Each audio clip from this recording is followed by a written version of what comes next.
Bonsoir, bienvenue dans ce podcast. Ce soir, nous sommes avec Mamadou Ndiaye. Il est le directeur général du CESTI, Centre d'études des sciences et techniques de l'information, que nous avons le plaisir d'accueillir pour nous entretenir sur la thématique de l'accès à l'information équilibrée des journalistes à l'heure des nouvelles technologies de l'information. Bonsoir, Monsieur Ndiaye. Bonsoir, Awa. Voilà, quels sont aujourd'hui les enjeux de la couverture médiatique de l'information à l'ère du digital?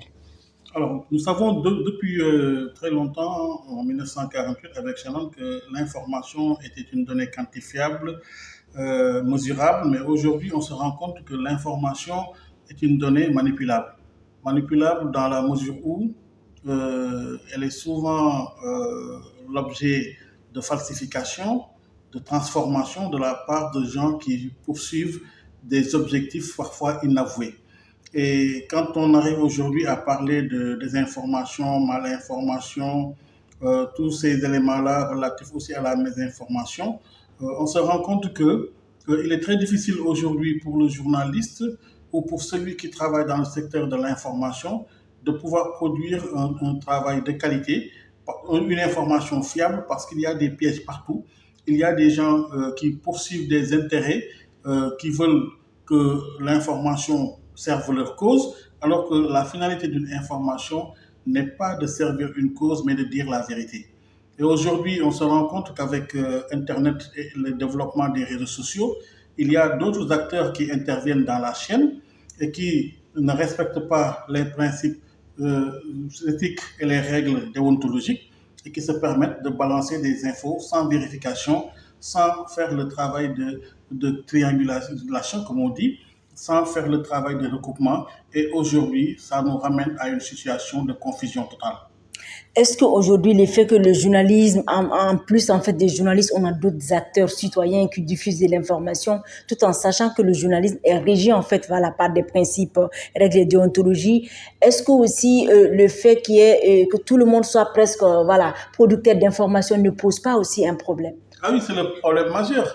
Et ça n'a pas commencé aujourd'hui, ça a commencé avec le blogging. Dans les années 2000, dans nos pays, on a des jeunes qui se sont proclamés blogueurs, qui produisent de l'information, qui diffusent. En réalité, ils font ce qu'on appelle le journalisme citoyen. Le journalisme citoyen ne date pas d'aujourd'hui, ça date de très longtemps, mais avec l'Internet, ça nous a permis quand même d'améliorer notre accès à l'information, mais également notre liberté d'exercer notre liberté d'expression. C'est très bien le blogging. Le blogging est une activité citoyenne.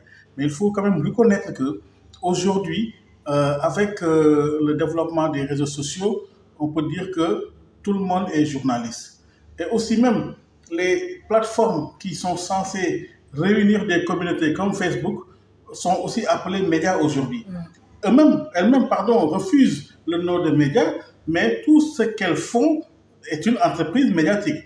Produire des vidéos, les diffuser, produire des textes, produire du son, c'est une activité médiatique. Donc, le problème fondamental, c'est ça. Ces acteurs-là, je pense qu'on doit les encadrer au maximum. S'ils ont envie vraiment d'être journalistes, il faut qu'ils soient prêts à accepter les règles du jeu, les règles du métier et aussi à se faire former. Aujourd'hui, quel est l'apport de l'éthique et de la déontologie en fait justement dans la régulation voilà, de ce numérique? Dans le numérique aujourd'hui, l'éthique et la déontologie occupent une place fondamentale. Nous sommes en train de réfléchir au niveau du CECI sur la manière de mettre en œuvre une IA éthique par rapport à l'utilisation de l'IA. Même on est en train de développer une plateforme éthique et déontologique pour une utilisation de l'intelligence artificielle.